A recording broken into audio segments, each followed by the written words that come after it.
Few movies have been as divisive in my own world as Monsters Inc. This movie caused me to stop making videos for a little while because I just couldn't let go of the hatred I had for them after rewatching them so much with my brothers growing up. So I dropped this project for a little bit, with school and work becoming so busy it was all I could do to not go insane. So, it's time to come back to them.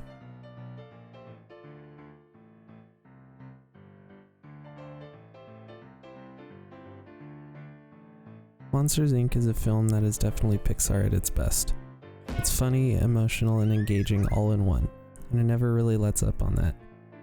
The world is explained well and in short manner, and does not spend too much time on the exposition, except for what is necessary to explain how the world works and where the conflict stems from.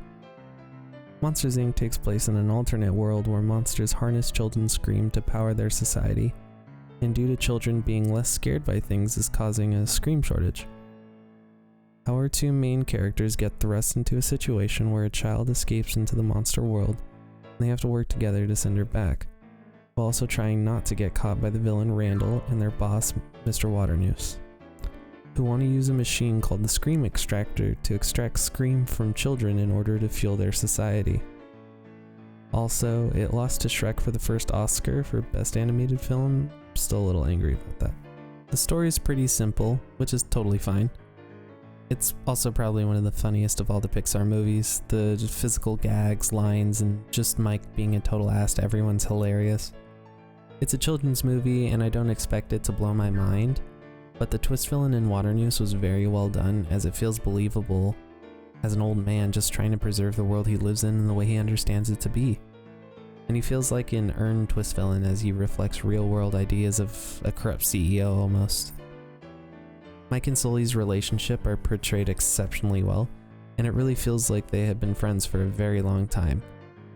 Mike works well as a comic relief character in the beginning, but's really given the chance to shine in the movie as he eventually is given his character development when they're later banished. You do feel for Mike as most of the time we are focused on Boo and Sully and we kinda just forget about him sometimes just as a comedic character. They make you feel bad for him as he has a heart-to-heart with Sully in the Abominable Snowman's cave as he asks Sully, does he matter? Don't I matter? To us until that point, I say he didn't, as we don't stop to consider what is happening with Mike, whereas we're solely focused on what's going on with Boo and Sully most of the time. Something that definitely sets it apart in the characters department is we start the duo off already friends and don't have to see them build their relationship up until we start with the world building. It's great. Let's move on to the animation portion. Once again, Pixar does something to massively change the industry with their system that they created to simulate the animation of over 2 million individual hairs, which took over 11 to 12 hours to fully render. It's the first time Pixar ever used this technique, and they continue to use it to this day, with their star example being Merida's hair in Brave. This, along with the general sliminess of the characters, meant that the film pretty much holds up remarkably well today in the animation standard. By comparison, Shrek also came out this year. While not being completely ugly, I don't think the animation holds up nearly as well for that movie. There's something about the sliminess of this early rendering that works extremely well and absolutely beautiful in a gross way with the rendering of all the monsters in the film.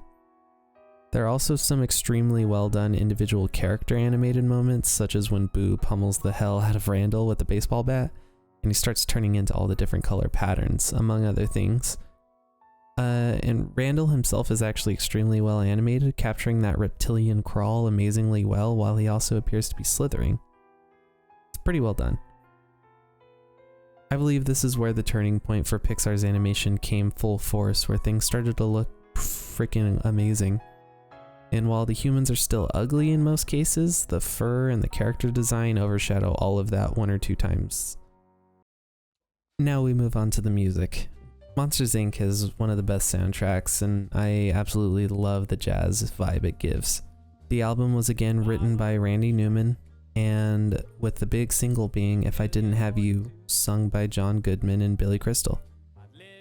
It's a heartfelt track, and when sang by the voice actors for the main characters, it really solidifies the in-universe relationship that Mike and Sully have. It also happens to be the song that finally won Randy Newman his first Academy Award, And the soundtrack itself was nominated for Best Original Soundtrack that year, but lost to Fellowship of the Ring. I mean, obviously, it's the Fellowship of the Ring. Onto the voice actors. The voice cast is amazing and perfectly plays the characters exceptionally well, and is one of my favorite casts so far. Billy Crystal and John Goodman really do convey a long-time friendship between the two characters, and Steve Buscemi is just amazing. He's just amazing as Randall. It's one of the best performances by any of the Pixar villains in my opinion. Side note on Billy Crystal, he originally was considered for the role of Buzz Lightyear, but he turned it down. He kind of regretted that, of course, so he took Mike instead at the first call. So the final piece of this puzzle is just some random trivia and among other things. The daycare creature, she's called Mrs. Nesbit, like your favorite Space Ranger was in the first Toy Story movie.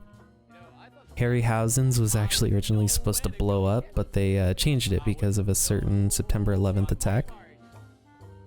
Finally, the Pizza Planet truck can be found when Randall is sent to the human world and gets beaten by a shovel by that woman, which is also the same trailer where the city in A Bug's Life is. A113 can be found here in the very back column and says A13 rather than A113, but it's the same idea. The existential crisis this movie performs is corporate manipulation and energy crisis are always around the corner, even in children's movies. To sum it up, Monsters Inc. is one of the best from Pixar. However, for me it doesn't beat Toy Story 2, but it is still above the first Toy Story. It's about a 7.8-ish, if you want to get technical for me, slightly below Toy Story 2. So currently the order of movies is Toy Story 2, Monsters Inc., Toy Story, and A Bug's Life. The next film that's going to be covered is Finding Nemo, and in fact you can also see Nemo and Jessie in Boo's room here. That's a pretty cool little Easter egg. Please like, comment, and subscribe, and go back and watch my old videos if you can. Anything helps, and I am definitely going to try and be more consistent with these uploads. Thanks everyone. Have a great night. See you later.